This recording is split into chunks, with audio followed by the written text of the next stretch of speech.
So my name is Lisa Stewart, and I work for the Montgomery County DA's office. So I am currently about to transition into a general felony court as a second, which is just short for the person right underneath the chief of the court. What I've been doing for 2 years is I've been in the Public Integrity Division. So that's been new and different. So I'm moving back into the felony courts where I'll handle the sexual assault cases, both of child and adult victims, as well as more serious victim crimes. But before that, what I did was I was the chief of the domestic violence unit.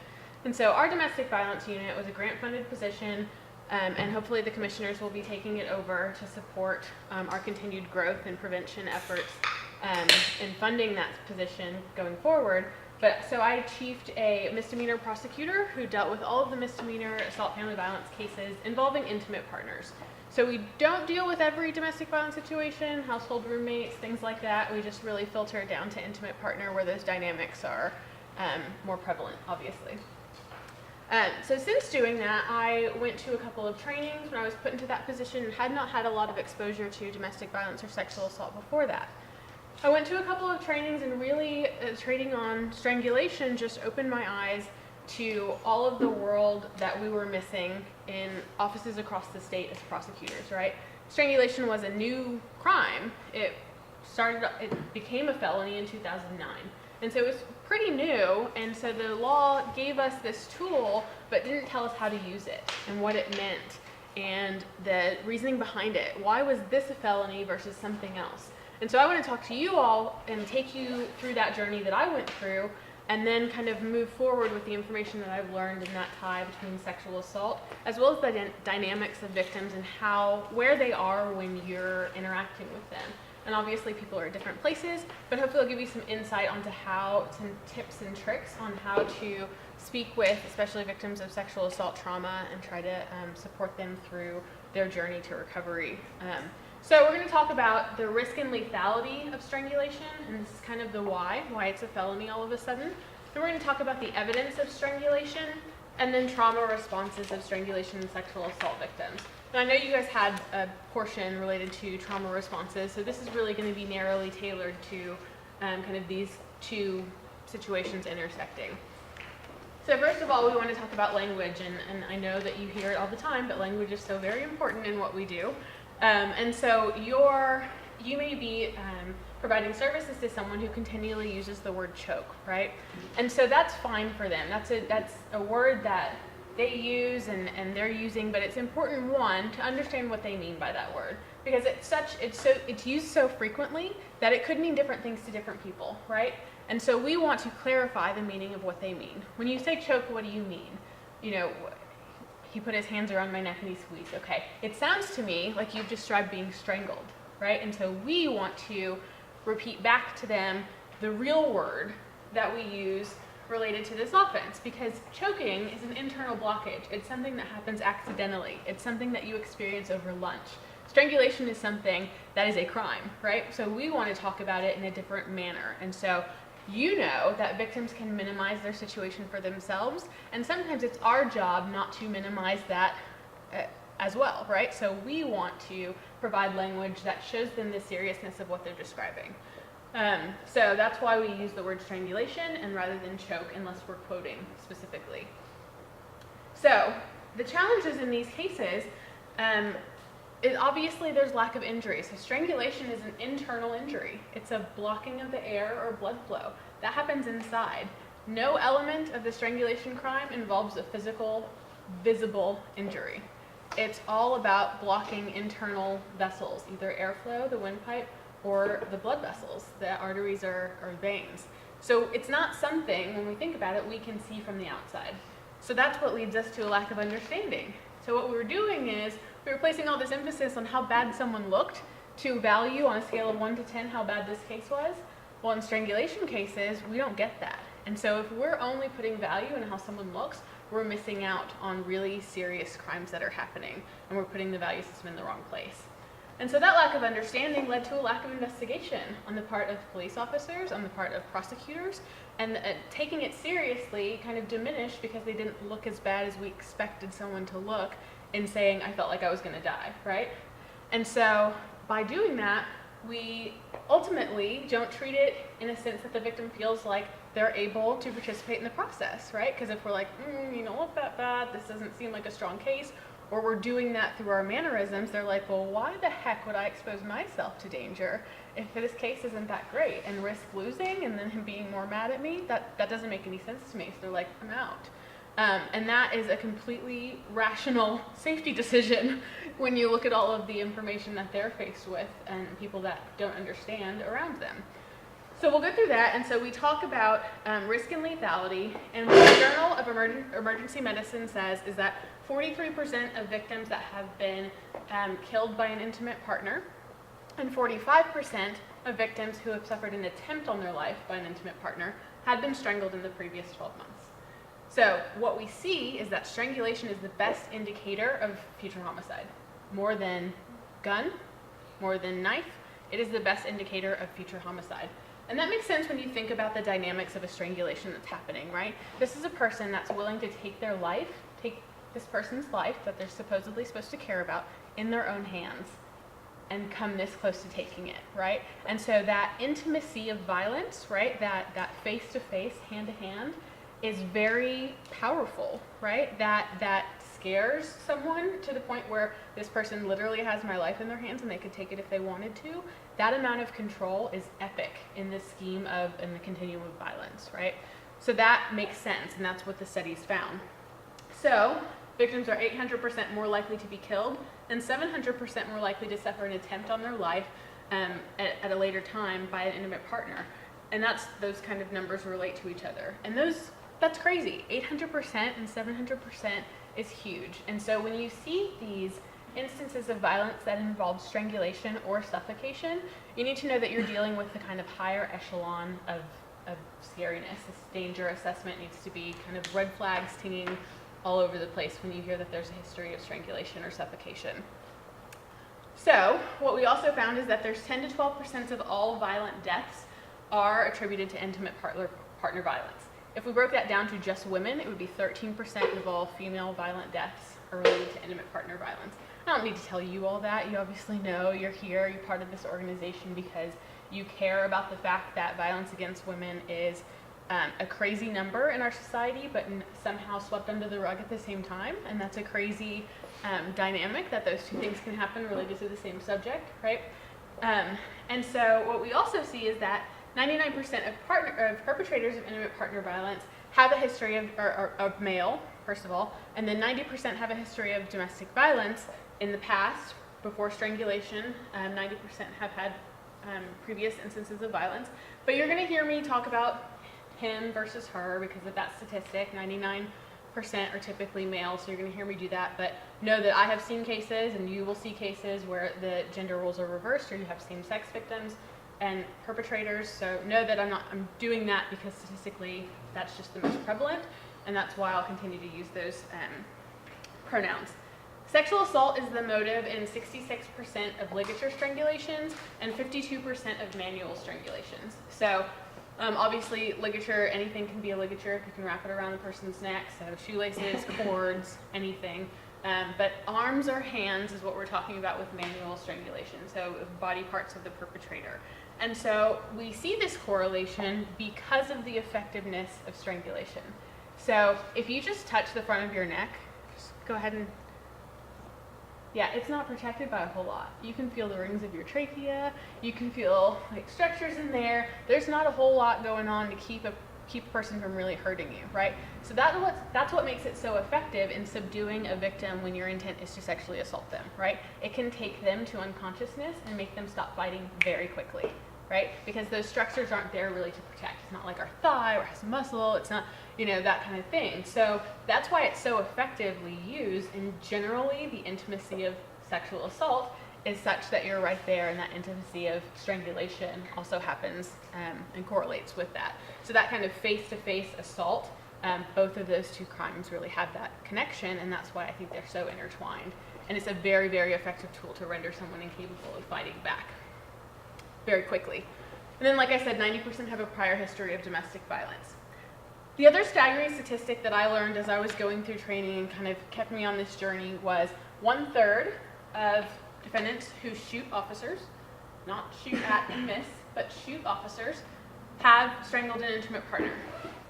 So this helped me trying to get into the law enforcement academies to train about how to effectively investigate these cases, right? Because it's not someone else's problem all of a sudden when you're going into a situation and realizing that this person is extremely dangerous to you as well.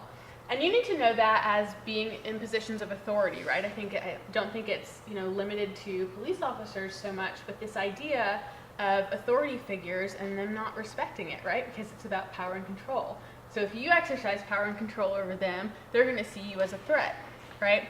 And so this statistic is really staggering, and it's probably something that you know and you're not shocked by because we see the national news, right? Basically all of the mass shooters that we've had in this nation have had a history of domestic violence. And that makes sense, right? It's about power and control and exercising authority over people. And the fact that that spills out of the home onto the street should not be shocking to anyone, right? And so the mass shooter in Alexandria, Virginia, with the congressional team practicing for basketball, history of domestic violence. Pulse nightclub shooter in Orlando, history of domestic violence. San Bernardino shooter at his workplace, history of domestic violence. I mean, all of these people have this common denominator, and so instead of looking kind of for exceptions to the rule, we need to focus in on the dangerousness of these particular perpetrators and why this is spilling out into society. So, how we started off with strangulation as a felony actually stemmed from California in a couple of cases. So in San Diego, there were a couple of murder of two young girls, both around 16 years old, Cassandra Stewart and Tamara Smith. They were both young mothers in relationships. One of them was dating a boy and called police and said, he strangled me. They came to the scene. She recanted before they even got there. They did not end up filing a case. And then a couple of weeks later, or a little while later, she went to a party and he was there and he stabbed her in a room full of all of her friends. Okay. A little while later, the second murder happened. And in this one, she called police. He choked me, right? Said those words that all the victims used. So he choked me. The police come out. They take a report. They actually file a case, even though she's not cooperative. She's minimizing. She's not really there, right? And they don't know what this offense is, right? This is before this is really a thing. This is a form of assault, right? It could be a misdemeanor. It could be a felony. Who knows? So they take a report, and on the day of his first court date, he kidnaps her, strangles her in a field, and burns her body. And so the San Diego Police Department said, we're missing something. What are we missing? And so what they did was they pulled up 300 cases where there had been strangulation allegations. And what they saw was charges were being filed in line with how the victim looked versus anything else. Okay? So in those cases, what they found was 50% of those cases, no visible injury whatsoever. In 35% of those cases, there were injuries documented by the police officer in the report, but not sufficient to photograph, so they wouldn't show up in photograph. And in only 15% of those cases were there injuries sufficient to photograph. And so what they found was if we're only filing charges, we're missing 85% of these cases if we're only filing charges related to how bad someone looks. And that's not an acceptable statistic in any line of work, I hope. So 15% is not good enough. And so what they started to do was talk to people about what we need to focus in on instead of how someone looks. And that this injury happens internally, so what do we need to do to get the information we need to be successful in holding people accountable? So what we found is that obviously strangulation, like I mentioned, is the best indicator of future homicide. And then more women were killed by husbands or boyfriends since 9/11 than all Americans killed by 9/11 or in Afghanistan or in Iraq since. And so I did this statistic in October of 2014, and obviously one number is going to go up and the other is going to go up at a lower rate if there were illnesses contracted from dust and things like that from 9/11. But that's 15,462 women killed by intimate partners versus 9,838 people killed by 9/11 in the attacks, Pentagon Pennsylvania, and Afghanistan or Iraq in the wars since.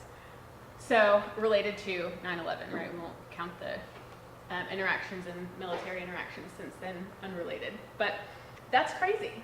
So think about the number of 9/11s that we'll have in people's homes across the country every single day, right? That's happening. That number is building and building and building. And so we need to talk to people in the manner that shows the seriousness of these crimes, right? And so tone, word usage, empowering victims to act is all really important to get us to treat this as the epidemic that it is.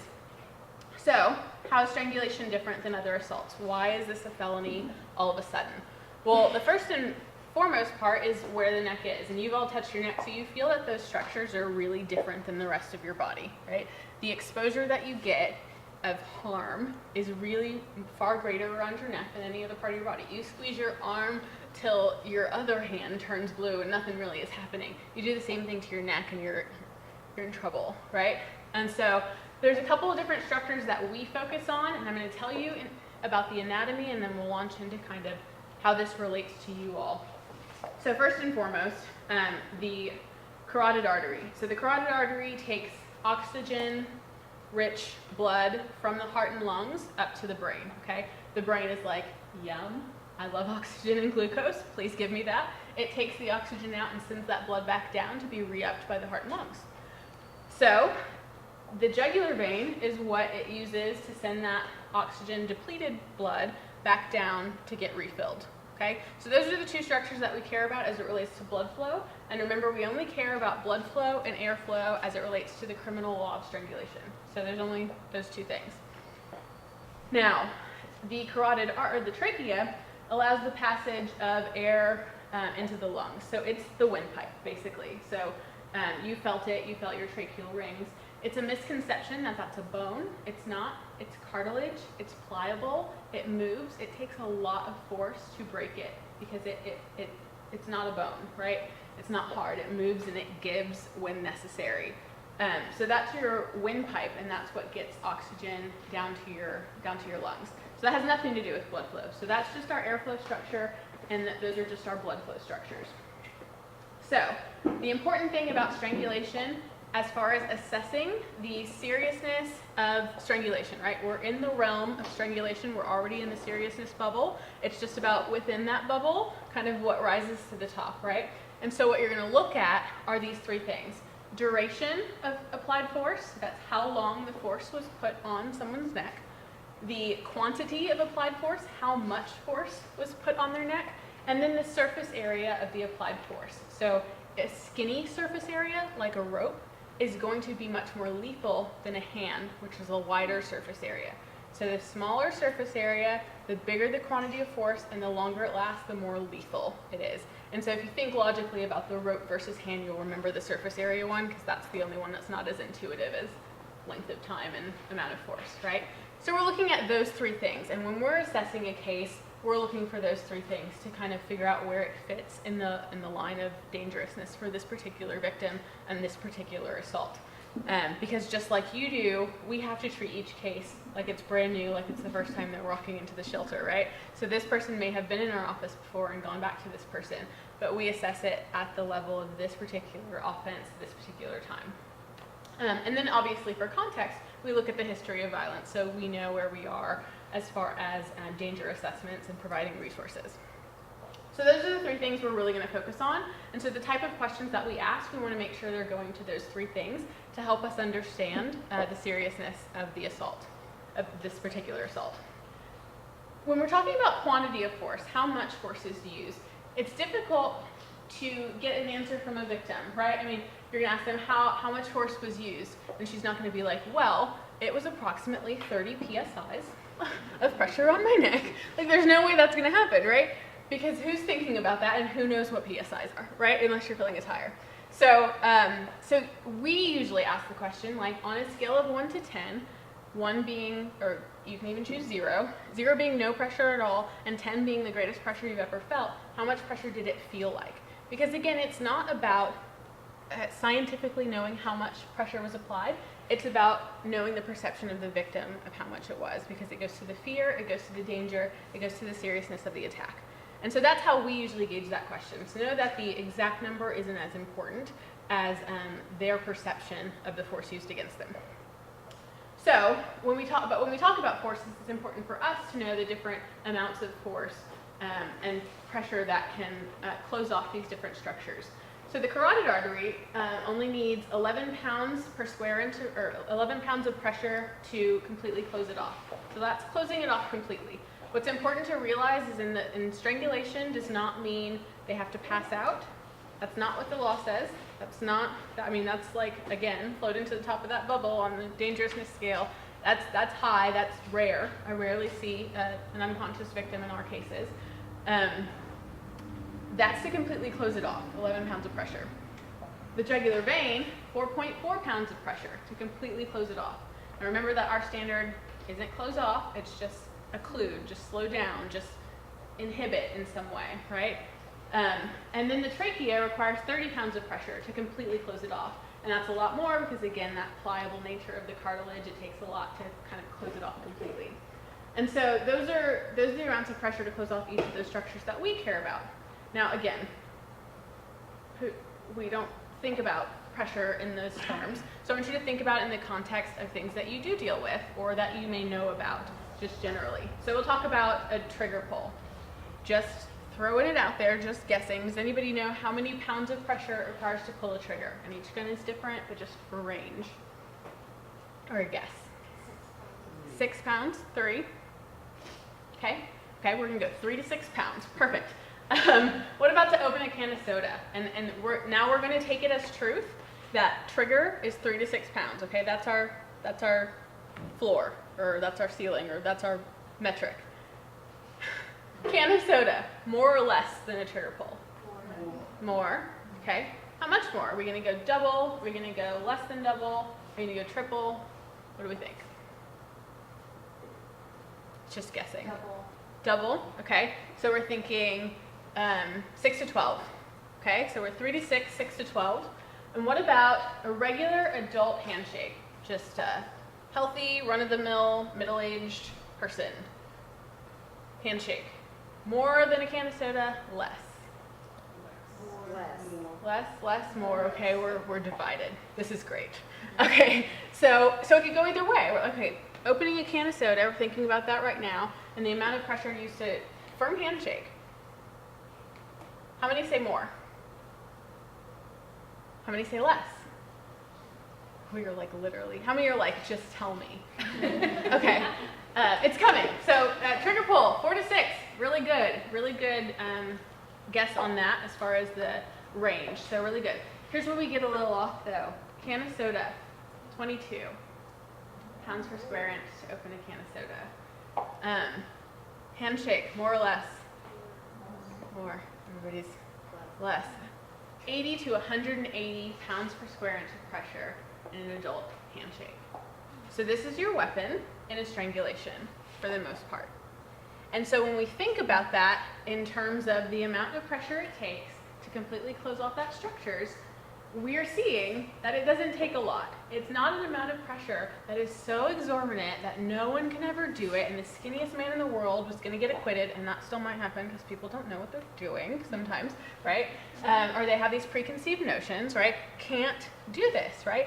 Or a prosecutor was telling me once about a case where the jury, just for lack of education, and a lot of great lessons were learned, acquitted someone because the victim was overweight, and so they thought, well, he's little and she's kind of overweight, so she has more protection for some reason, right? And that's just not true, right?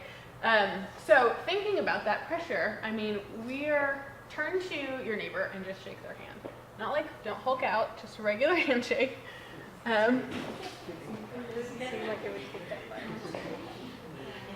And so like a good firm handshake is what we're talking about, gets in that range, like, you know, like a good firm, like I want this job handshake is 80 to 180 pounds per square inch of pressure. And that's just going to depend on obviously the person, but that should give you context for how much a person is capable of really doing a lot of damage because of the nature of where the assault is inflicted. That same amount of pressure on a thigh or an arm is not going to do the same as it is on the neck. So this is how we get to the felony. This is how it became first in California, and then luckily great advocates there went around to basically all the 50 states and lobbied each legislature to really embrace these laws, putting on doctors and experts related to the effects of this particular crime. So what we look for in evidence of strangulation, first of all, is sensations.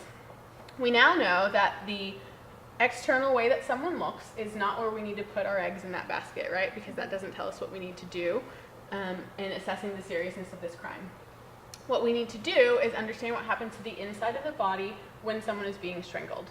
And how we do that is talking to the victim and seeing what they experienced. And then we use an expert to help us understand how that is a sign or symptom of strangulation. So I'm going to show you a video really quickly of a demonstration of a vascular restraint. Vascular just means blood, so this is a blood choke, as this person's going to call it, and it's a rear naked choke where the person is going to be sitting down and voluntarily involved in this situation with someone applying pressure like this around their neck. And so listen, and I didn't check the volume, but we'll adjust it if necessary, but listen to the setup of this particular strangulation. It doesn't last very long, and this situation is where it's like a bouncer at a bar training some people that are going to work there. So it's pretty casual, you'll hear them laughing, but it kind of turns, and I want you to pay attention to what happens in the setup and how they're talking about it, what happens to the person's body and their reactions during, and then listen carefully over the laughter of the questions that are asked afterwards, okay?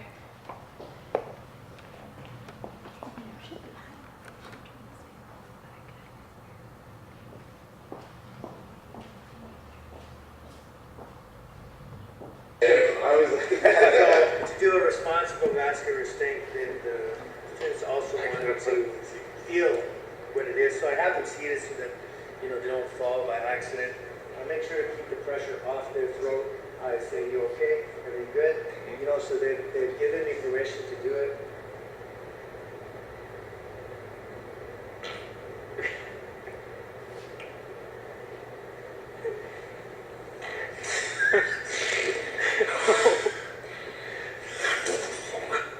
Oh, jeez.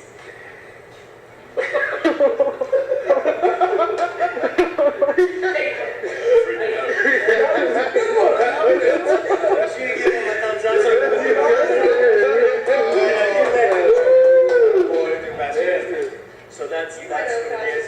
It's painless. We have some great studies, some great paperwork, scientific papers that show vascular restraints are very effective. There was no pressure. He's not hurt. You're not bruised. No. You still love me. Everything is good. It's fantastic. So that's a vascular restraint.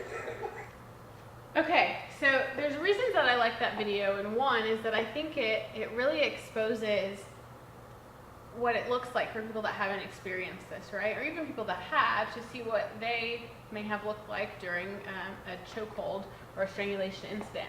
And so the setup of this particular one, and I have cases, this rear naked chokehold is a favorite amongst abusers. So this happens a lot versus a face-to-face one where the person can be scratching and making marks on them, right? So this particular video, what I like about the setup is that he says, I'm not applying any pressure to the throat, right? So there's that gap where the elbow is, where there's a gap, and that person could breathe the entire time. So what we found was people were asking, well, could you breathe? And if the victim said yes, they were like, it's not a strangulation. Well, no, it's not an air strangulation, but we still have a blood flow, right? So we have to think about those two structures differently because they're in different places, and depending on the body positions of the people, one could be affected and the other not. So this guy could breathe the entire time. What was being restricted was the blood flow to his head and the oxygen not being able to get to his brain, right? So the air is coming into his mouth, the lungs are filling those blood vessels, that blood with air, but the air cannot get to the brain. That's the problem, right? And so it's not a breathing lung issue. So that pressure is being applied to the left and right side of his neck. And so that's why it's a vascular restraint. This blood choke is what they call it. And so that setup is very important because you understand how it can happen in two different ways. The other part is that as he's squeezing, you start to hear this kind of snort, right? And then he releases pretty quickly as he's about to pass out, or he probably, if you ask that guy, he would say he passed out, right? You see his eyes kind of roll back, and then the release happens, and he's released from the hold. When that happens, you see that he does a bigger snort, right? So there was a little bit of one when the hold was still happening, and then when the hold was released, there was a bigger snort. What you can see working in that incident is the body's reaction to survive, right? The body is saying, I have been missing oxygen for too long to my brain, and I need a quick shot of it. So I need to snort it quickly to try to give my brain a shot to get it up. It's the most effective way for air to get in quickly into the body, is that snort mechanism. And so that's what's happening. The brain is saying, give it to me. I need it right now. And so that snort happens. And then his body kind of starts to convulse, and then he shakes, and that's the body's reaction of, okay, I shut down some things so that I could focus on finding oxygen in any of the places that it was in the body, and now I'm going to reboot. I'm going to reboot because you got to run. You got to get out of this situation, because you got to kick into gear because this is not safe. The body's telling you this is not a safe situation. And so the body does all of these biological reactions to try to kick you into gear and get you equipped to get out of a dangerous situation. So the end of that is that it's kind of hard to hear when they're laughing over it, because obviously he volunteered for this, and I'm sure they've seen it a couple times, but the first thing he says is, what happened? And then the next thing he says is, I'm freaking out. And he's kind of being talked over because the guy's like, that's it, it's fine, here's this thing. And then the guy is doing the setup. You're not bruised, no pain, no.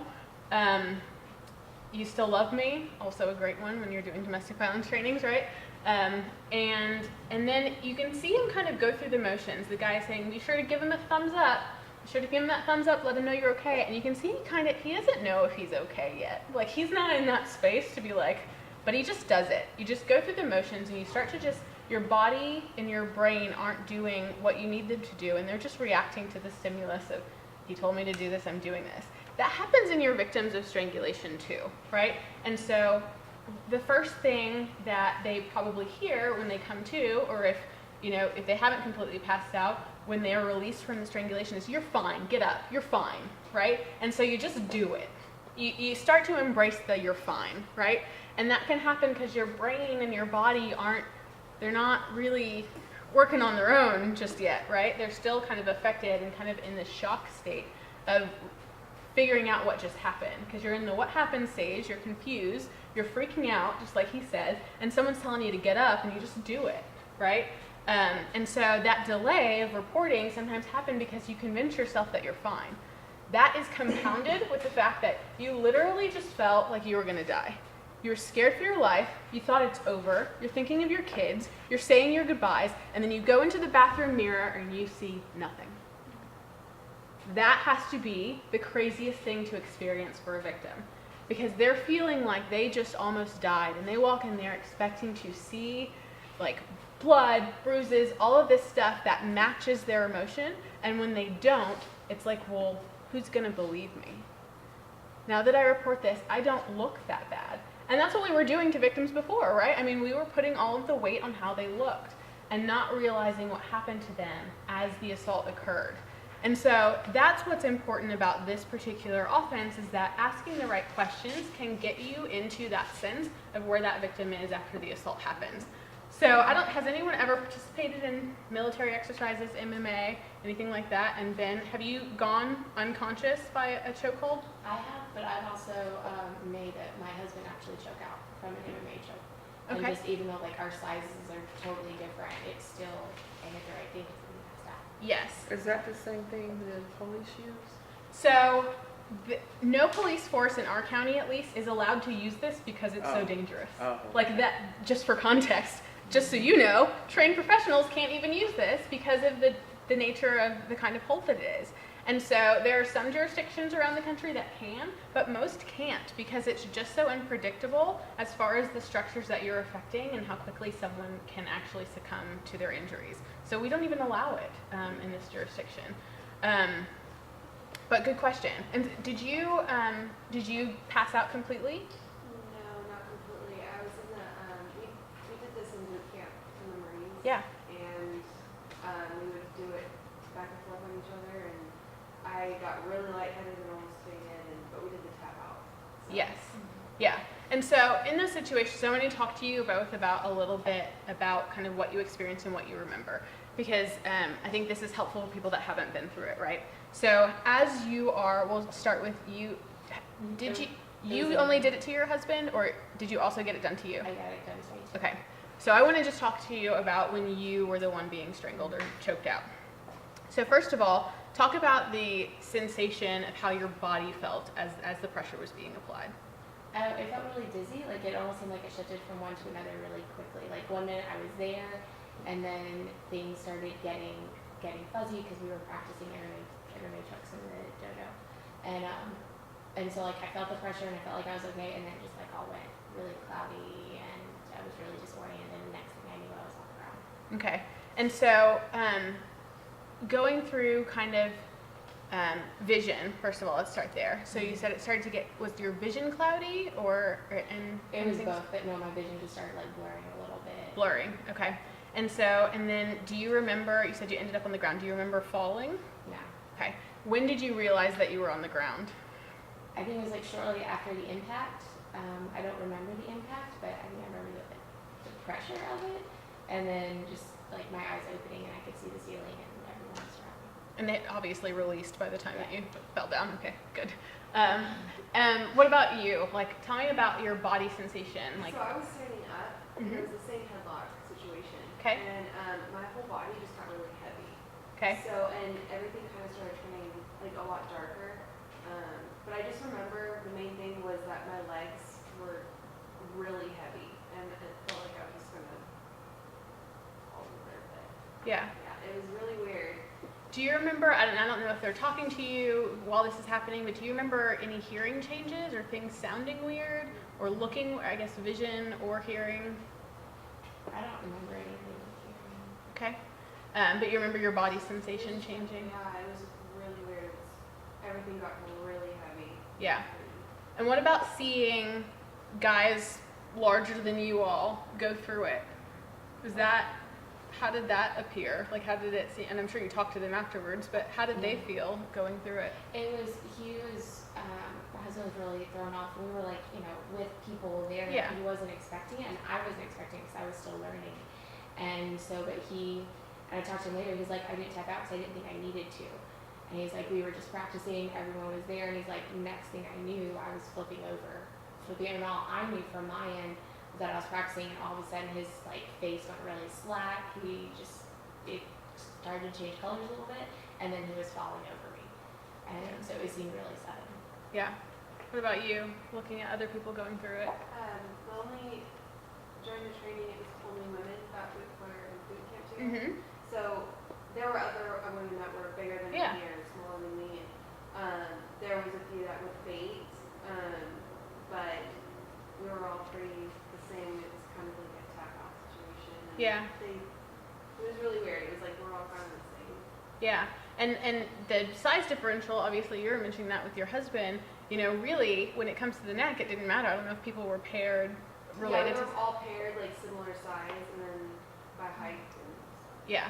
And so the height thing is important when you're going backwards and you're standing up because obviously the other person can't reach you. But yeah, so the size differential, really this is the neck is the great equalizer, right? Like everybody's neck isn't as protected relative to the rest of their body as any other structure, right? So it's a really great attack point from the perspective of an assailant or an abuser, right? And so when you dive into these cases and you're talking to the survivors about their experience, diving into these sensations is really important. It's one of the things that we can't successfully prosecute a case without these questions being asked. And so we train officers to ask these questions on scene because it's the only evidence of strangulation that we usually have when someone doesn't have any marks on their neck. And so I ask that very question whenever I'm picking a jury in one of these cases, because inevitably the biggest, most muscular guy in the room stands up and says, yeah, I have, and it was the scariest experience that I've ever experienced, right? And when your jury panel sees this person or a person in the military or someone who does MMA get up and say, yeah, it freaked me out, like, and it happened very quickly. And so many times I hear that I didn't think I needed to tap out. There's that moment of, I'm fine, I'm in control, I got this, and then all of a sudden it's gone, right? And that's the rub about the neck, right? Like those structures can fight back and kind of push back for a little bit, but not very long. In the case of a murder, I watch a lot of CSI. Okay. Uh-oh. And they said, well, this person died from being strangled. Uh-huh. So is that something that they can see once they open them up? Is Yes. that what it is? So, in fact, we'll go through a couple of pictures. I have some pictures of victims of strangulation, both survivors and post-mortem pictures. And what we sometimes see is that a person, the best evidence of the best physical evidence of strangulation is only discovered in an autopsy. Right? It's the cutting open of the structures, the cutting open of the scalp and seeing the burst capillaries that have been exposed and popping to release that pressure.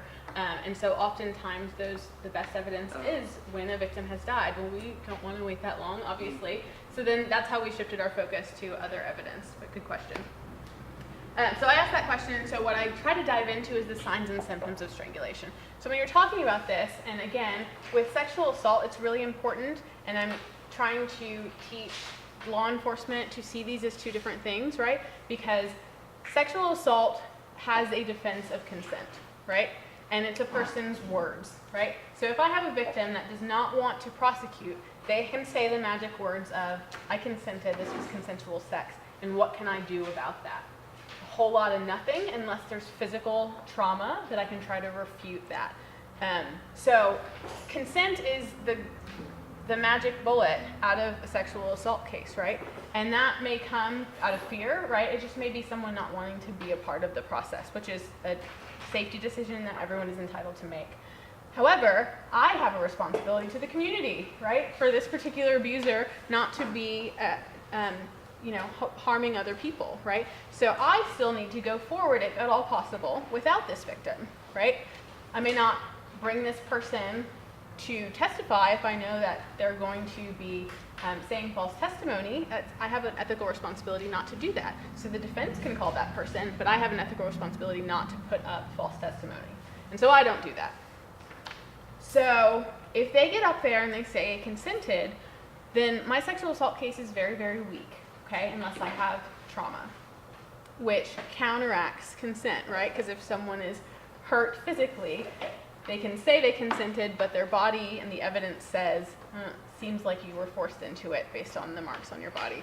Still, there's some wiggle room, though. How many times defense attorneys come up and say it was just a rough sex incident, right? And so that becomes tough. With strangulation, if we treat it separately, it can be very telling as it relates to consent, and it can also be its own crime in certain situations, right? So if we investigate and treat them differently, we're able to have the evidence that can help the sexual assault prosecution, or if it's not salvageable from the sexual assault perspective because of the consent defense, then I may still have a strangulation offense that is still a felony, right? It doesn't have the sex offender registration, but it gives me a bargaining tool to hold this sex offender responsible, right? Even through any mechanism possible. And we see that that's been happening across the country with places that have enacted a strangulation statute as well as sexual assault statutes, and kind of working those two things together. Because when you charge both, you have that extra bargaining tool, and we're getting people to plead to the strangulation for dismissal of the sexual assault if that victim's not cooperative. So there was a case that I was just reading about where the victim of this sexual assault who had been strangled during the incident, time had passed because court systems aren't as quick as we'd like them to be, and she had moved on, she had just had a baby, and she was having complications from after her pregnancy. And she was like, I'm done, I'm not coming to testify, I'm going through too much, I'm ready, I'm done.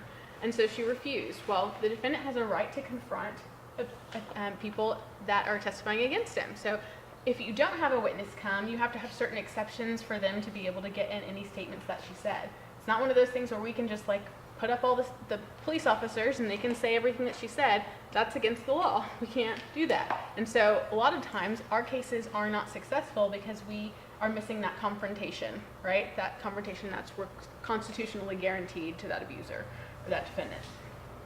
So, in that particular case, because she wasn't coming to testify, they had evidence of this strangulation that they were able to meet exceptions for, that and able to get those statements in, and so he pled to the strangulation and was sentenced to prison, right? So it's not as great, right, as a sexual assault conviction where they have to register for life, but at least it's on the radar. They're documented, they're being punished, and something is happening. There's some accountability that's happening, and hopefully that helps with the survivors move forward, and also, if at all possible, the abusers to take accountability for their actions, right? And so it is a tool that I think is really, really important as long as people treat it as its own thing, right? Because it's so easy to miss something doesn't sound as serious, right? Strangulation, sexual assault, everybody's in on the sexual assault. We gotta get DNA, we gotta do all this stuff. And here you just have to ask questions, right? But no one knows to do that. So we're just trying to educate people. So a lot of the signs and symptoms of strangulation are changes or losses in hearing. So these are the kind of things that we hear in our office and we hear in offense reports and from victims of strangulation. So I've kind of gathered some examples and I'll share some with you. But changes in or loss in hearing, a lot of times, and it's not uncommon for people just not to remember or to hear things or dial into that because something else is overriding what they remember, like body sensation, like vision. Those are just so apparent. And sometimes the abuser's not saying anything, right? It could just be a silent action. But sometimes they are. And so changes or loss in vision are also signs or symptoms of strangulation. And so, and then body sensation and feelings. So we get examples of this. Again, the kind of red flag thing is urination or defecation, or the urge to do so is a really important sign that if you hear about, I want you to be in the position that you feel comfortable urging them to seek medical attention, right? If this is an acute thing where you're seeing them close right after the incident, then I would encourage them to seek medical attention. Because this is a sign that the most basic body function is giving out, right? And that's like what happens right before death. So the urge to do so, it can be an indicator that we didn't reach that point quite yet, but I had a victim come to my office and she had been strangled. And like so many victims, she was like, gotta go to work right after I'm done with the police. Like, I have a job, I have a kid, I can't miss work, I can't get fired. And so she went to work at Subway right afterwards, after dealing with the police, a couple of hours. So she goes to work, and I said, did you notice anything weird about your work day? No big deal if you didn't, but just wondering, how was that work day once you left there? And she said, it was fine, kind of had a headache throughout, but I noticed that I had to take a lot more bathroom breaks that day than I usually have to take. And so just that sign showed that her body had weakened to the point where she couldn't hold her bladder as long as she normally could, right? And so that, to us, is evidence of an impairment of her physical condition due to the strangulation. And so that's really important and information that we normally would not get without asking or knowing to ask the right question, right? This is also something that's super embarrassing, right? So this is not going to be volunteered to you, right? So I kind of, in my meetings, say things like, listen, I know this is really embarrassing, it's awkward to talk about, but sometimes victims experience that they can't control their bladder or their bowels when this is happening. Did you experience anything like that? And they'll say yes or no. Like, they're only going to say yes if it really happened, and they might say no if it really happened because of embarrassment, right? So you got to just kind of see, I train officers to kind of look for that or ask those questions on scene, because before the police arrive, you're changing out of your soiled pants. I mean, that's just not something you're going to do, is wait for the police in your soiled clothing, right? And so because it's embarrassing, I ask the police to ask that question because the clothes are usually somewhere in a corner and they can take pictures of it, or in the hamper somewhere. Same thing with vomiting.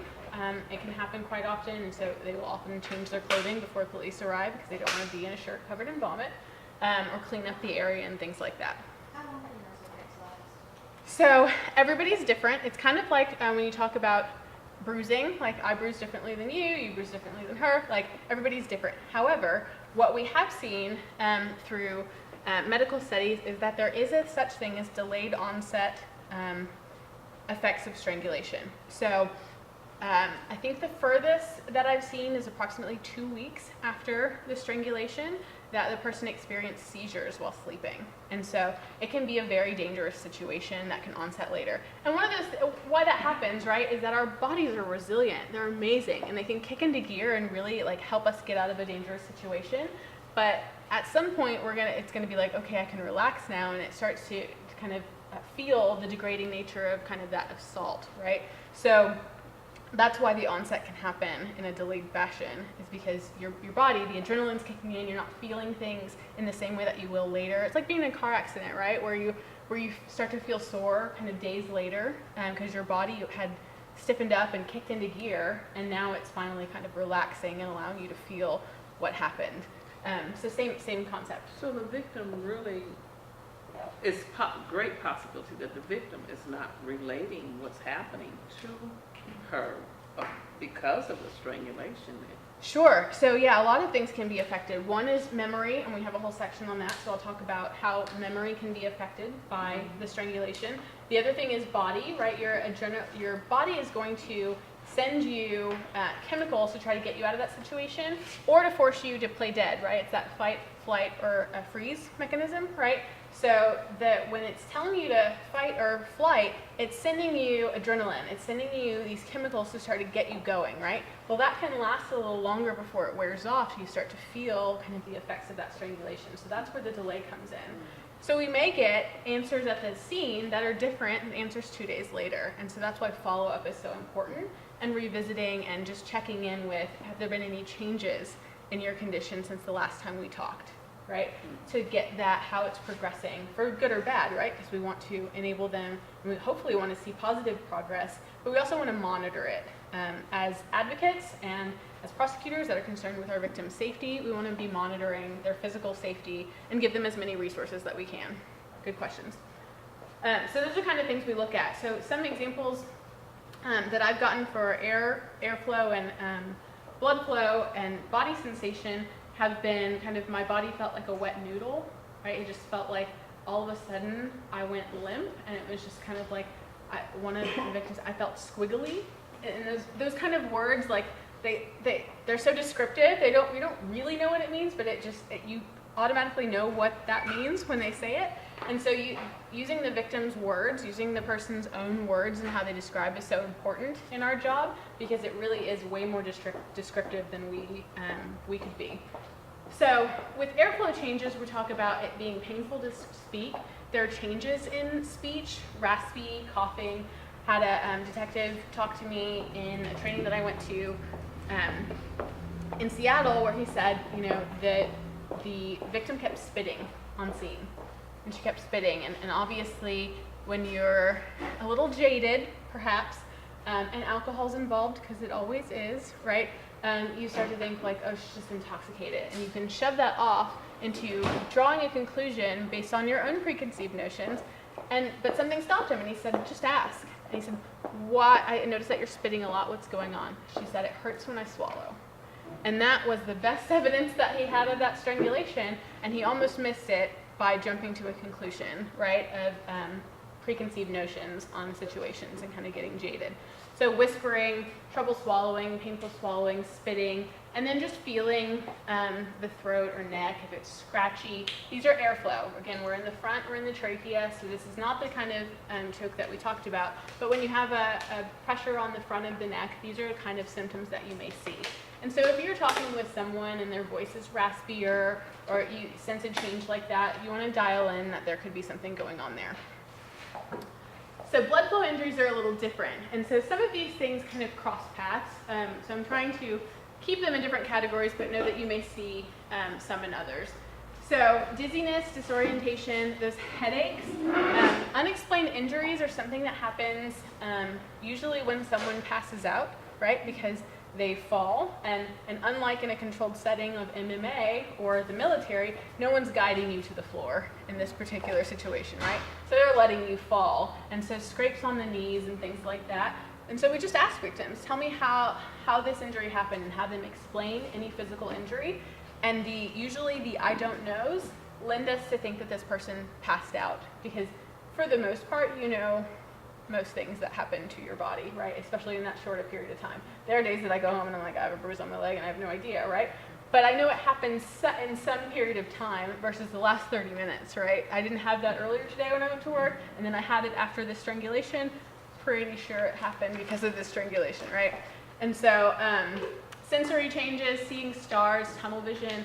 I think the best description that I had of a victim trying to explain how things changed and how it felt were, one with vision was, different victims, it felt like an old-timey movie, like how it clicks and flashes and kind of blinks, you know how the screen blinks in those old-timey movies, so that was one. And then with hearing, it felt like I could hear him talking, he was saying things. He was angry, but he sounded like Charlie Brown's teacher, right? That womp, that going in. So that takes you there, right? It lets you understand exactly what their experience of things closing in and being so confused, like, why are things sounding like that? Why are things looking like that? And just being taken out of that moment and not understanding leads to the disorientation as well. And things moving in slow motion. Body sensations, it just depends on the person. There's no right answer, right? It's hot, I feel cold, it felt tingly, it felt like I was being pricked by pins, all those kind of things. It's different for each person, but it's about the change, right? It's about how they experience it. So there's no one way to feel. Everybody's body is different and sends different hormones and chemicals at different rates, right? Physical evidence. So sometimes there are physical signs of strangulation. Sometimes outwardly, someone looks as if they've been strangled. Oftentimes in ligatures, you're going to see ligature marks, right? We don't get a lot of ligatures in domestic violence situations because abusers know it leaves marks, right? So it's going to be hands for the most part. In sexual assaults, you typically see ligatures with stranger sexual assaults, right? Because they don't care if they leave marks because they're going to get away because this person doesn't know who they are, right? But we all know that most sexual assaults are people that you know, right? And so manual strangulation is used in more acquaintance sexual assault and intimate partner sexual assault, right? So that's what we're going to mostly see. So I'm going to focus in on just manual strangulation physical signs because they're easier to miss than ligatures. You're probably going to notice those, so I'll leave you to that. So what we're going to do is I'm going to show you petechiae. Has anyone heard of petechiae? Mm-hmm. Okay. So petechiae is burst capillaries, and it's caused by an imbalance of pressure. So what happens is that pressure is applied to the neck, and it prevents blood from coming down from the head, but blood is still able to go up. So basically the head is filling with blood, and that pressure is not able to be released by being sent back down. So what happens is these capillaries burst, and it's what happens with bruises too. Like it looks like little bruises, okay? So these things start to burst to release that pressure, okay? And so that's the body's response. It only happens when there's a pressure imbalance. So it will not happen if both the vein and the artery are both closed off, not creating that imbalance, right? So it happens in a very small, not statistically small, but comparatively through all the options, it doesn't happen in every single strangulation. So don't equate petechiae with proof of strangulation and no petechiae meaning that no strangulation occurred, because it could just mean that the strangulation was really deep and it closed off both of them, right? So it creates that imbalance. So this is a demonstration that a medical student prepared that helps to kind of show you what petechiae looks like. And it really is red pinpoint dots. And this particular demonstration only has them appear around the eyes. So just focus in on the eyes of this model, and you'll see kind of how it occurs. And you'll see the blood flow differences as well. So we see blood flowing down, and then blood flowing up. And then hands are going to be applied to where we have no more down, but we still have movement up. And so if you look around the eyes, the whites of the eyes and the eyelids, you'll start to see these red pinprick dots appear. So that's petechiae. It's just a cluster of broken capillaries. It's little bitty bruises in a cluster, okay? The important thing is that, one, it's really easy to miss tiny little red dots on a person's face, right? The other thing is that these don't just appear around the eye, even though you pronounce it petechiae, it can appear anywhere above the strangulation point, okay? So, because it's about that pressure imbalance, we need to look everywhere from the top of the head all the way to the strangulation point for evidence of petechiae. Oftentimes this is missed on scene because, again, with 99% of the perpetrators of family violence being men, and oftentimes the victims being women, is that we put a lot of work into making it look like we sleep 8 hours a day with the help of L'Oreal and Maybelline, right? So oftentimes it's missed because makeup can cover it, just like makeup can cover a bruise. And so that follow-up, or just asking for it to just wipe up, carry baby wipes or something like that, and see if there's any evidence there. So this is an example of some petechiae on the earlobe. And what I do is I train everyone to not look for one red dot. Don't go searching somebody's body for one red dot, because there's no way any expert would ever call that petechiae, right? It's about a cluster. So if it's 3 or more, we're looking at a cluster. So along the earlobe, and then the back of the ear, and the neck is a cluster of petechiae. And you really do see it a lot of the times at the extremities. So earlobes are a good place, and the top of the head, the kind of extreme areas above the strangulation point. And then a really good place to look is the eyes. So this is probably a more difficult petechiae to recognize, but this is petechiae in a post-mortem victim. So this victim was strangled to death and died, and this is all the petechiae that you have in the eyelids. This victim survived. So it's very different for each person. So this victim who survived this strangulation has way more petechiae than the post-mortem victim, right? And this is obviously externally, we're not looking at autopsy photos, so don't worry. But internally, after an autopsy and peeling back the skull, those burst capillaries and blood vessels are all in there above the skull, because that release of pressure is happening, it's just not getting to the surface of the skin. But the whites of the eyes are a really good place to look, especially in people with darker skin tones. The roof of the mouth is a great place to look. I don't think you're going to be looking at people's mouths, but just as an FYI, just so you know. And it's something you can mention to them, right? Well, I don't know if this happened to you, but if you start to see red dots anyplace weird or whatever, that might be a sign that you need to reach out to help. Just give it, again, we're in the business of giving information and letting them make choices based on that information. So it may just be something that you share if it comes up, right? To give them information. This is a victim of strangulation who basically looks like nothing happened to her neck. So if we were putting all of our eggs in the how you look basket, this case would probably have not been prosecuted, right? But we know better. And so the officers looked at the top of her head, and there was a cluster of petechiae right in her hairline. The hairline one is really easy to miss. It's just practice and getting used to it, and it's just really easy to miss. This is a post-mortem victim of strangulation, an infant victim who was strangled to death, and you see the petechiae around the earlobes and along the neck and cheek. That's internal bleeding in the ear, so that's dried blood. It's not petechiae, but you see those clusters is what we're looking for. It's a little on the neck. Petechiae on the eyelids, again, can really be mistaken for freckles, unless you know that you're looking for red dots or bruise-colored dots versus brown dots. Just documenting is really important versus making the conclusion of what it is. More petechiae on the eyelids. So are they dot marks, or can it be like vessel? I mean, some of them look like vessels. Yeah, I mean it's it's like a little vessel marks on the outside of the skin. Or can they be dots or like vessel marks? they're usually dots. Oh. Yeah, they're usually dots. Not like I know that when you're thinking about people that are alcoholics and have drank their whole life and have that kind of redness, it's not that. This is the kind of like burst capillary dots that you're Even gonna if see. you get sick, sometimes Yes. So because that's happened to me where I have all of a sudden these little vessels. yes, so that's a good point. And that's something I usually mention, so I'm glad you brought that up. Petechiae is not exclusive to strangulation. Petechiae is about imbalance of pressure. So a lot of people have gotten petechiae from food poisoning, right? You're throwing up so much that imbalance of pressure is going to burst those capillaries too. So it's the same thing. It's petechiae, but it's not because of strangulation, right?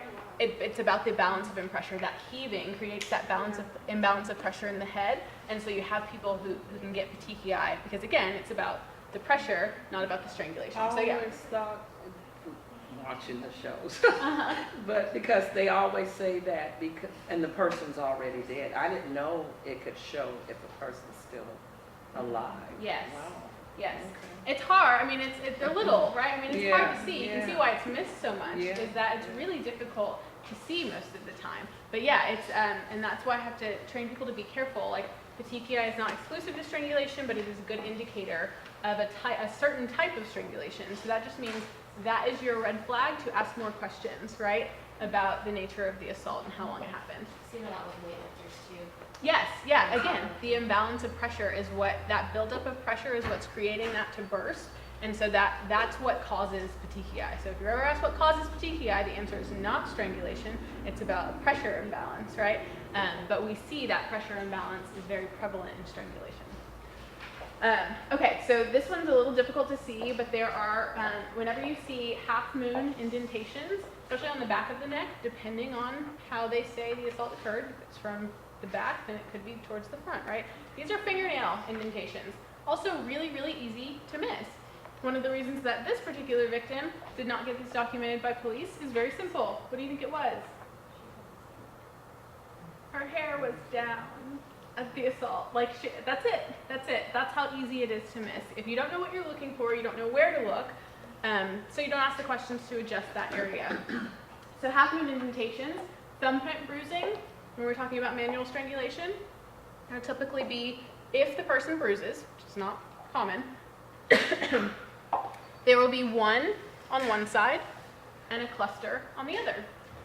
This corroborates what hand the person used, right?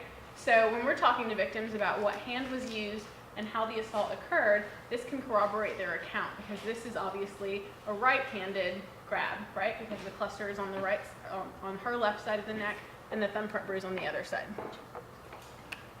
So, and that determines whether they were facing the person and/or. It doesn't determine. So, what we'd want to start with is her account of the assault first, right? Okay.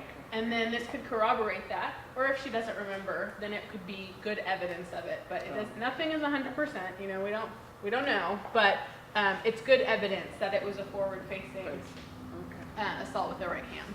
Yeah. Behind the ears bruising happens sometimes. I haven't seen it yet, but know that it's something that can happen. Along with suffocation, we get swelling of the tongue, swelling of the neck. This is obviously a very brutal attack where there was strangulation in addition to blunt force trauma to the face. Also, suffocation can cause some swelling of the mouth as well. And then oftentimes we have defendants that look pretty bad, right? So here's the magic, the bitter magic of strangulation cases is that our victim usually doesn't look that bad and our defendant usually looks really bad. And so that's why this was missed for so long, right? And so when you think about it, that makes sense though, right? Because we have a person usually holding a hand, something soft that doesn't leave a lot of marks, and we have a victim literally fighting for their life, right? We're scratching, we're kicking, we're doing anything possible to get this person off of us. We're doing things that cause trauma to the body normally, things that we would expect to see marks on. And so oftentimes our defendants look worse than our victims. And so that also plays into her willingness to participate in the prosecution afterwards. Because what do you think he's saying the whole time? Look at me, I'm just gonna tell him you beat me up. And that's a pretty compelling argument when she's looking at him and seeing nothing on herself, right? And so we just have to educate each other that that's okay. We can use that as the best evidence of that strangulation because look how hard she was trying to fight for her life, right? That is great evidence of how scared she was all over his body. And so we need to document that too. And so these are self-inflicted scratch marks of just trying to claw hands off of her neck, right? So the only visible injuries I have are caused by her. Okay, that happens quite often. Scratch marks where the flesh is actually exposed, scratch marks across the body. We get a lot of, not a lot. You see under the chin bruising. And so if you think about it, if someone grabs your neck right now, what would your reaction be? Go back. Hit yourself. You'd grab, right? And then what do you think you'd do, like, if your hands were tied behind your back, and I grabbed your neck right now, what do you think your response would be? Probably to move my head. To move your head? Okay. I'm not gonna squeeze you, I promise. Okay. Okay, I'm gonna grab you right now. Your hands, you can't use your hands. What do you do? That. Yeah, you did it just then. So she pulls back and she tucks her chin, right?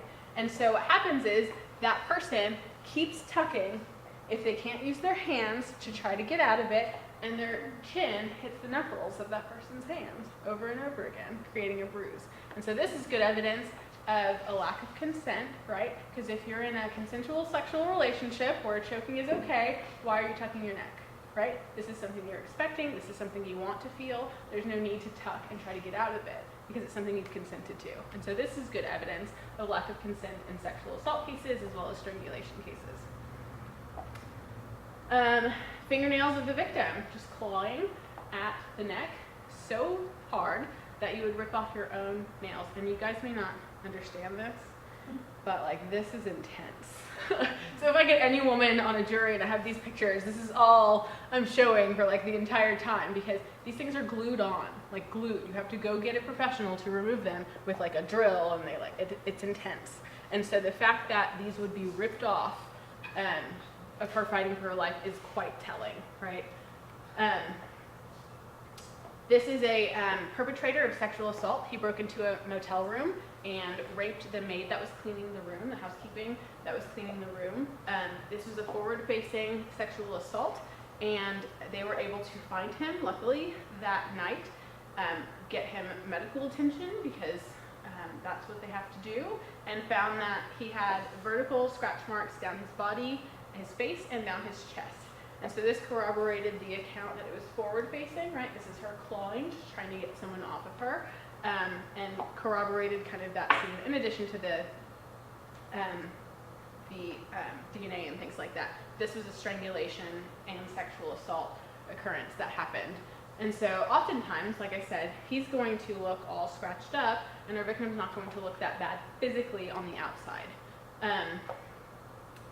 Vertical scratch marks on our defendants are good indicators of defensive wounds instead of aggressive. I've had defense attorneys come up to me and say she assaulted him first, she came up and scratched him, and he just held her neck to restrain her and keep her off of him, right?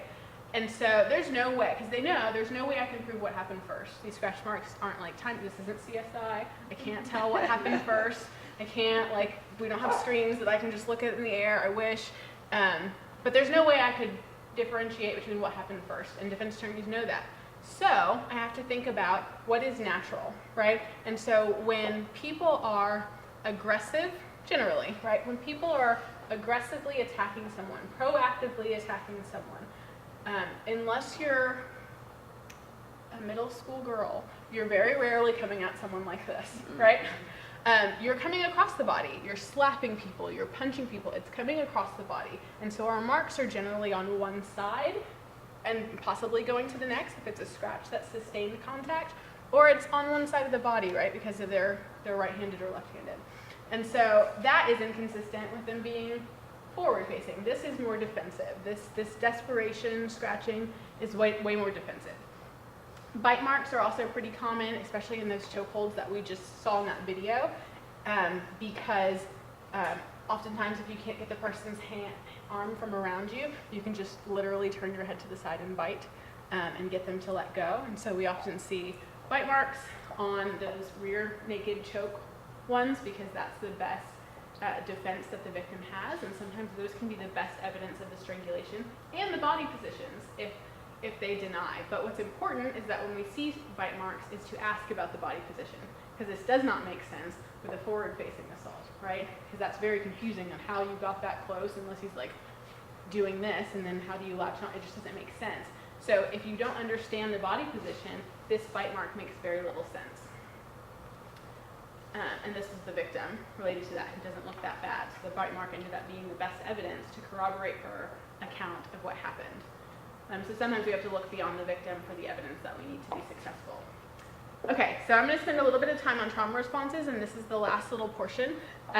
So the important thing about trauma responses, and I know that you've had a section on this, is understanding first how memories are stored and how they're typically stored day to day, no trauma.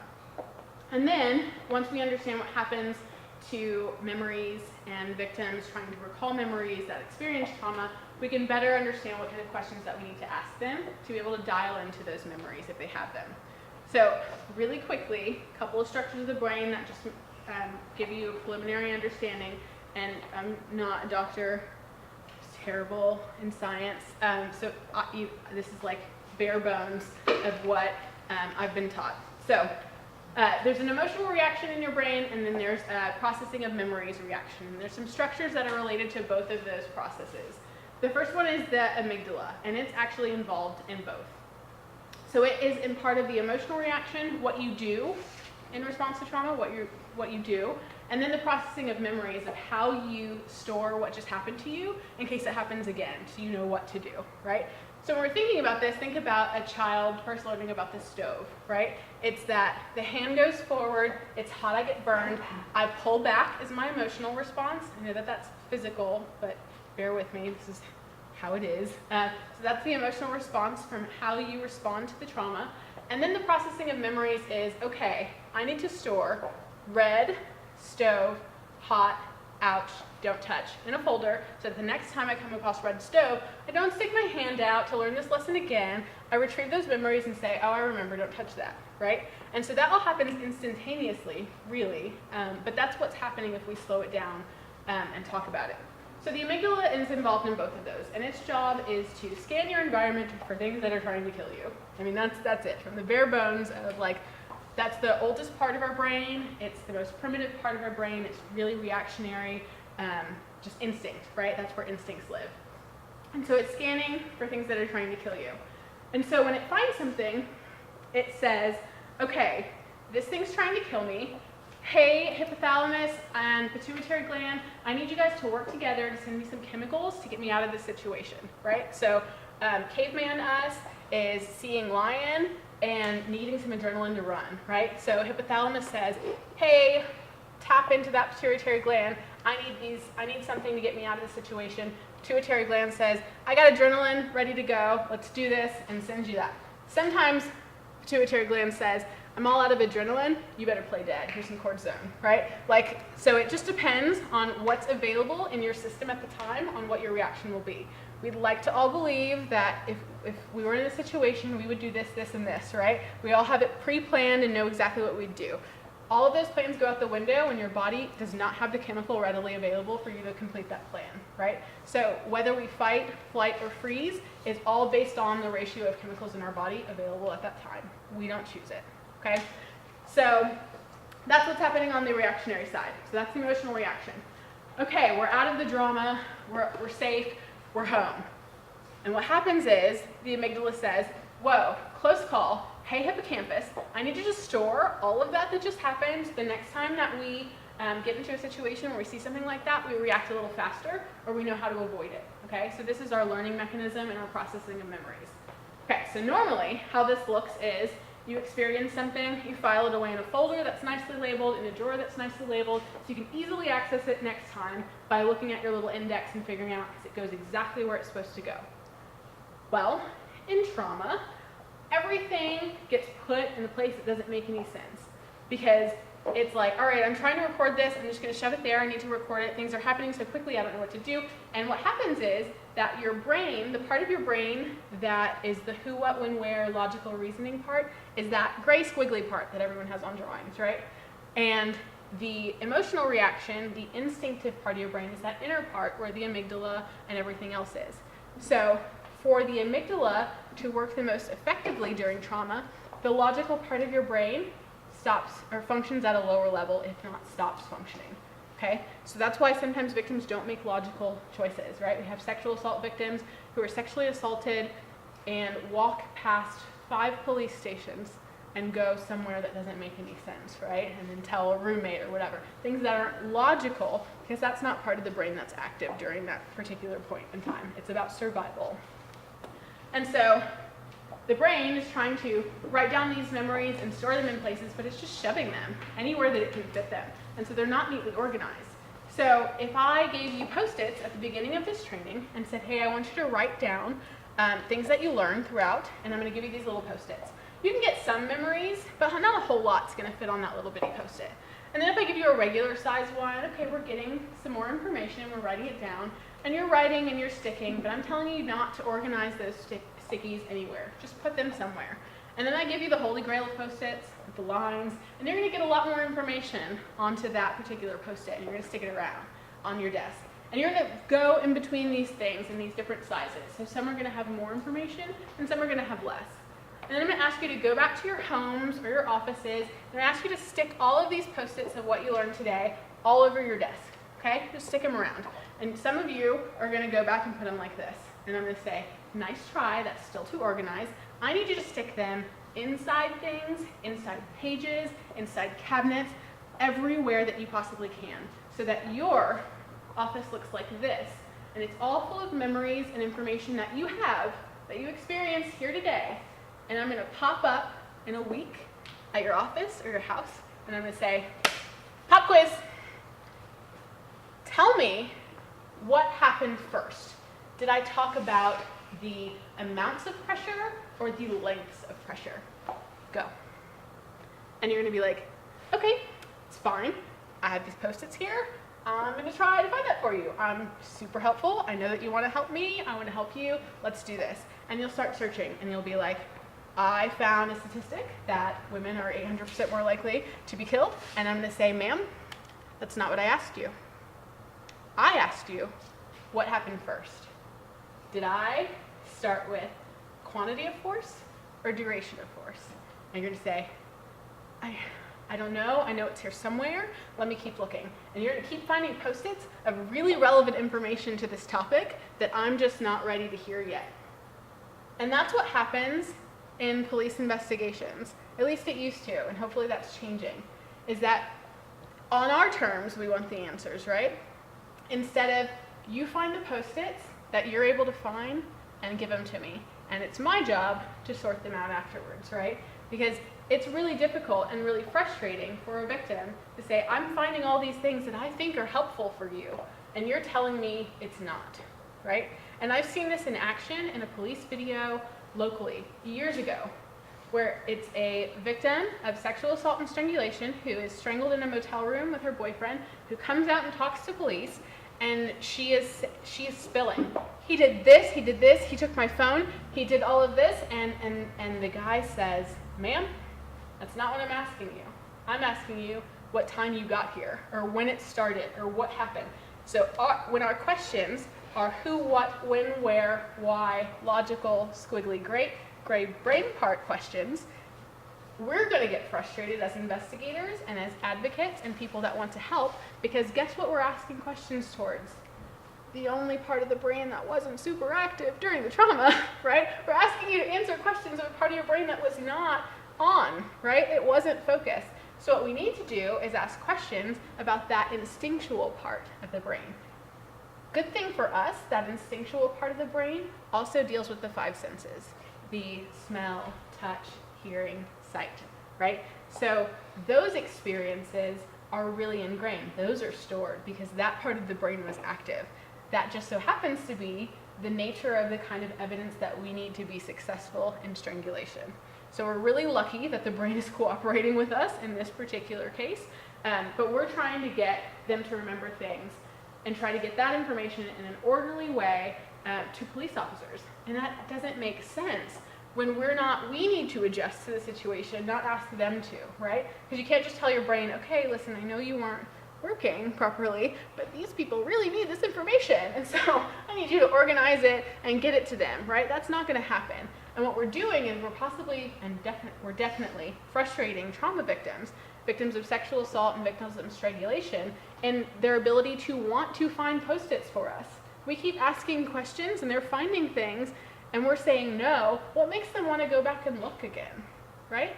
I wouldn't want to. I'd be super frustrated with that. You don't want to hear what I have to say. You want to hear what you want to hear, right? That doesn't feel like you're here to help me, right? So it's really easy to give up. and not want to participate in that because it's so very frustrating. So, our response matters. So I'm going to play this clip for you, and it's super frustrating. So grunt all you want, because it happens every time, and I do it every time.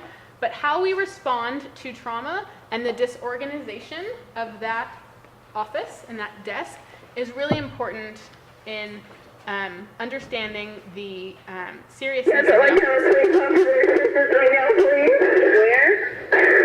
It's in Assistant K. It's right by Riptide Brewery. Now, what's the problem? I was abducted by my boyfriend, and he's told me the fuck out of the house, and I live there, and he's pushing me around and everything, and I'm pregnant, and he doesn't understand. I was in the hospital yesterday, and right now he's at work, and I'm bleeding. You need an ambulance? No, I like to have a police officer right now because he's on my ID.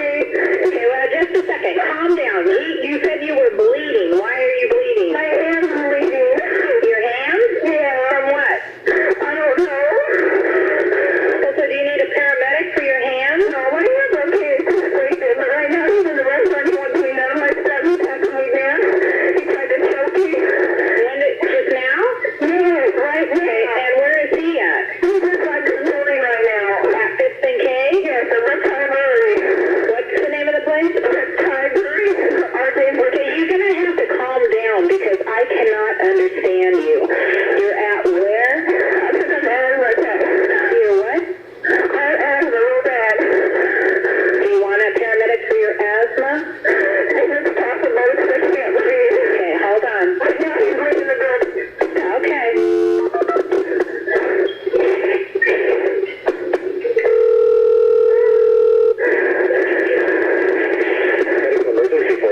She's having an asthma attack. Okay, ma'am, are you at the gas lamp merchant? Yes, I'm at RJ's Riptide Brewery. I need a police assistant right now, and I'll be here. This guy choked me. Okay, ma'am, wait a minute. You said someone's choking you? No, it's saying we're having a DV, but she's having an asthma attack talking to us. What's the DV? It's domestic violence. She pushed her. Ma'am? Yeah. Okay, where's the person that pushed you? Okay, so that call's super frustrating, but you can see how trauma, she's skipping around. I'm pregnant, I went to the hospital yesterday, he doesn't understand. He has my phone and my keys. I hear that so many times. And it's so counterintuitive from the outside to think about when a person has just been sexually assaulted and all they want is their keys back or their phone is in there. And people don't get it that we associate those things with our ability to escape a situation, right? Those are our mechanisms to leave. And so that becomes really important when all you want to do is get out of there, right? Is that you focus in on those two things that you need to go, the things tying you to this particular location. And so I get phone and keys a whole lot, right? And it sounds like, well, she didn't care about sexual assault. She wasn't really sexually assaulted. She just cared about getting her stuff back. That's how it's spun, right? And that's not what's going on, because in trauma, you're focusing on different things. Again, the logical part of your brain isn't really working. You're just, I want my stuff back. I have to go. I just need to go, right? And so this particular 911 caller obviously had not had training in strangulation and trauma. This is not from Texas, don't worry. And so she minimized basically the whole time of what was happening, right? And so this person is clearly upset, but I'm going to keep telling you to calm down. Is anybody married in here? Anyone ever been told to calm down or relax during an argument? How relaxed do you feel when you hear that? Not very, right? So no, I mean, those things, like you're gonna have to calm down, all these things are not really helpful. And just letting them dump that information is usually the most helpful information. The last thing I'm gonna do, and this will be the last part, is just tell you how we respond and what questions we ask.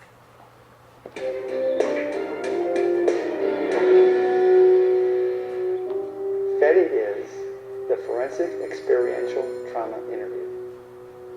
The purpose is to collect as much of the forensic psychophysiological evidence as possible. The first step is genuine empathy. Victims should never be treated as witnesses to their own crime. The second step is this question: help me understand what you're able to remember about your experience. Hear those two words, able and experience. And then the third step is shut your mouth and open your ears and listen. What we're trying to do is far bigger than the military. What we're doing with the FEDI impacts all of our society.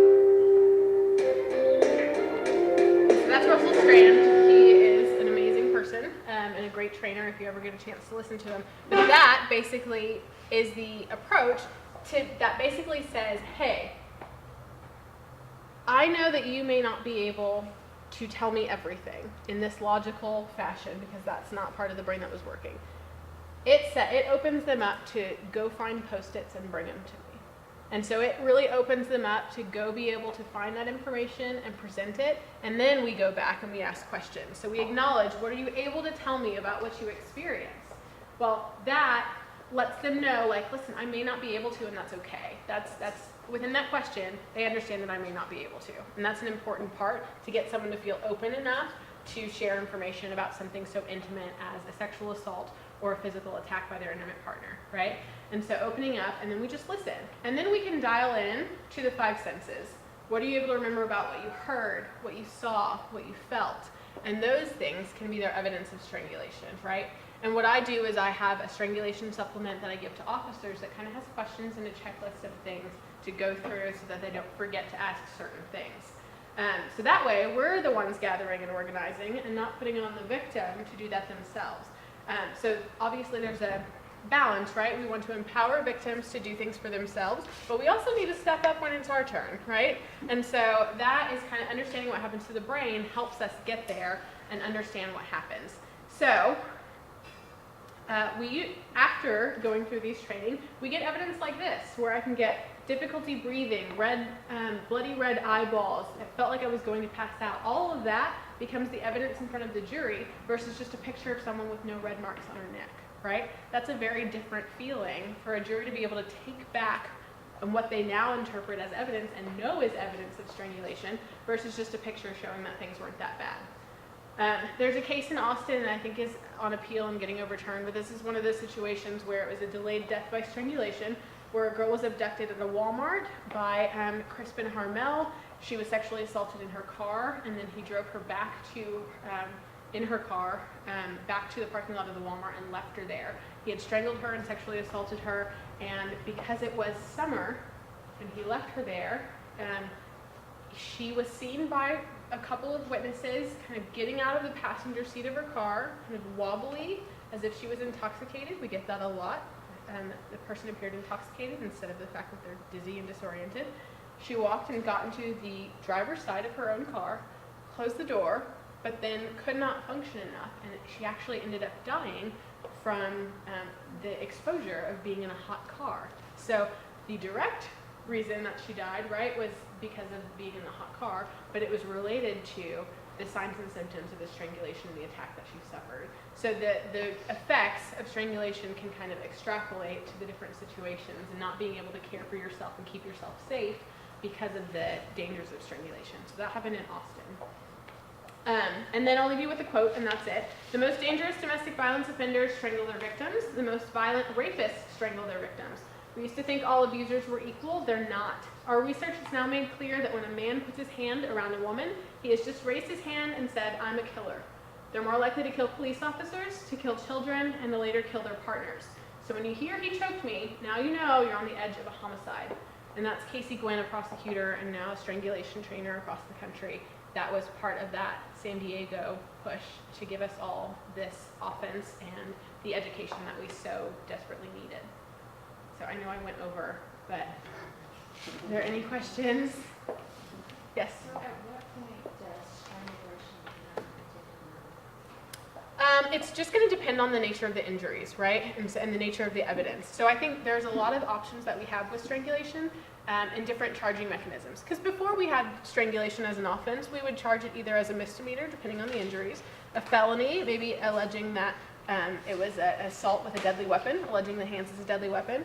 But usually the attempted murders, we want the injuries would need to be pretty severe, right? And that may still be an option. This doesn't lock us in. The other thing about strangulation is that in Texas, it is only a felony if the people are in an intimate partner relationship or qualify under the family code. So like family, dating, past or present, it could be an ex. household members, but it does not, it would not account for a stranger sexual assault. I could not charge that without being able to prove that they were in a dating relationship. And not only that, but sometimes in acquaintance sexual assaults, or people that you know, or even in an intimate partner relationship casually, that person may not want to admit that they're in a dating relationship with them, which is an element that I would need for strangulation. So that may be a situation, depending on the injuries, where I would want to look at aggravated assault alleging the hands as a deadly weapon, because there's no relationship element that I need to prove. Good question. Anybody else? Okay, thank you all so much.